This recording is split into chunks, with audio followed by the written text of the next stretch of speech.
మండల పరిధిలోని ప్రధానోపాధ్యాయులందరికీ నమస్కారం అండి. యూడేస్ ప్రొఫైల్ మాడ్యూల్ ఏ విధంగా చేయాలనేది ఒకసారి చూద్దాం. ఆల్రెడీ యూడేస్లో 3 ఐటమ్స్ ఉంటాయని మీకు అందరికీ తెలిసిందే. Teacher module, student module, profile and facility module. Already student module మనం 100% కంప్లీట్ అయ్యింది.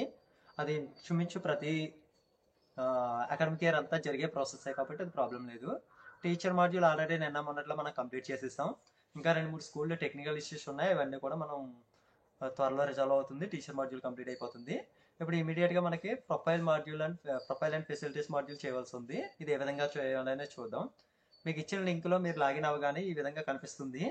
దీంట్లో మీ యూడేస్ డీటెయిల్స్ తోటి లాగిన్ అవుతారండి. లాగిన్ అవ్వగానే ఈ విధంగా వస్తుంది. దీని మీద మీరు ఏం చేస్తారంటే profile and facility module select చేసుకుంటారు. ఇక్కడ 12 ఐటమ్స్ వస్తాయండి. సీరియల్ నెంబరు అంటే మీ స్కూలు, హై స్కూలు, ఎలిమెంటరీ దీన్ని బట్టి వస్తాయి సీరియల్ నెంబర్స్. ఈ చివరి స్టేటస్ దగ్గర కంప్లీట్ అని వస్తే మీరు చేసినట్లండి. నీట్ కరెక్షన్ వస్తే మనం చేయవలసింది. ఇమీడియట్గా ఈ నీట్ కరెక్షన్స్ ఉన్నాయన్నీ కూడా కంప్లీట్లోకి తీసుకురావాలి. ఇది ఏ విధంగా ఓపెన్ అవుతుంది అనేది ఏంటంటే ఇక్కడ ఫామ్ నేమ్ అని ఉంది కదండి. ఇక్కడ ఇవి బ్లూ కలర్లో కొంచెం లైట్ బ్లూ కలర్లో హైలైట్ అవుతాయి. మీకు school 1A basic and profile location management ఇవన్నీ ఉన్నాయి. దీని మీద క్లిక్ చేయగానే ఈ విధంగా ఓపెన్ అవుతుందండి. ఈ డీటెయిల్స్ మనం ఏవి ఎడిట్ చేయలేమండి. 1.12 1.26 అనేవి మనం ఏవి ఎడిట్ చేయలేము. కాబట్టి కింద మీకు మార్క్ యాజ్ కంప్లీట్ అని వస్తుంది. దాని మీద కంప్లీట్ చేస్తారండి. దాని మీద క్లిక్ చేయగానే నెక్స్ట్ వస్తుంది. నెక్స్ట్ రాగానే ఈ క్వశ్చన్స్ వస్తాయి. ఇవి ఒకసారి చూసుకుని మనం ఆన్సర్ చేయగానే సేవ్ అండ్ నెక్స్ట్ కంప్లీట్లోకి వెళ్ళిపోతుంది. అది నెక్స్ట్ అలాగే నెక్స్ట్ ఐటమ్స్ ఓపెన్ అయిన వెంటనే ఇవి ఎస్ఆర్నో క్వశ్చన్స్ ఉంటాయండి. క్వశ్చన్స్ చదవడం, ఆన్సర్ పెట్టడం, save and next.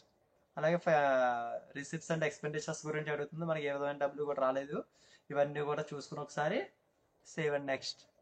Next facilities, మన స్కూల్లో ఉన్న బిల్డింగ్ ఏ టైపు, ఎన్ని బిల్డింగ్ బ్లాక్లు ఉన్నాయి, ఎన్ని టాయిలెట్స్ ఉన్నాయి, డ్రింకింగ్ వాటర్ ఫెసిలిటీ ఏంటి, మనకి సెపరేట్ హెచ్ఎం రూమ్ ఉందా లేదా, ఎక్స్టెన్షన్ ఉందా లేదా, ప్రహారీ గోడ ఉందా లేదా, ఇవన్నీ చూసి save and next. Already free ఫీల్డ్గా ఉంటాయండి. టాయిలెట్స్ డీటెయిల్స్ కూడా save and next. Part A physical facilities equipment, labs గురించి అడుగుతుంది. ఇవి ఎస్ఆర్ క్వశ్చన్స్ అండి. చదవడం, డెస్క్టాప్లు ఎన్ని ఉన్నాయి, ల్యాప్టాప్లు ఎన్ని ఉన్నాయి, ఇవన్నీ కూడా చూసుకుని సేవ్ కొట్టాలండి. లాస్ట్ సేవ్ కొట్టగానే ఒక్కసారి మీరు ఇక్కడ బ్యాక్ టు డాష్ బోర్డ్ వెళ్ళగానే ఇక్కడ సింబల్స్ అన్ని కంప్లీట్ రావాలండి. కంప్లీట్ వస్తే మనకు కంప్లీట్ అయినట్టు. ఈ విధంగా అన్ని కూడా కంప్లీట్ చేయగలరని కోరుచున్నామండి. Thank you.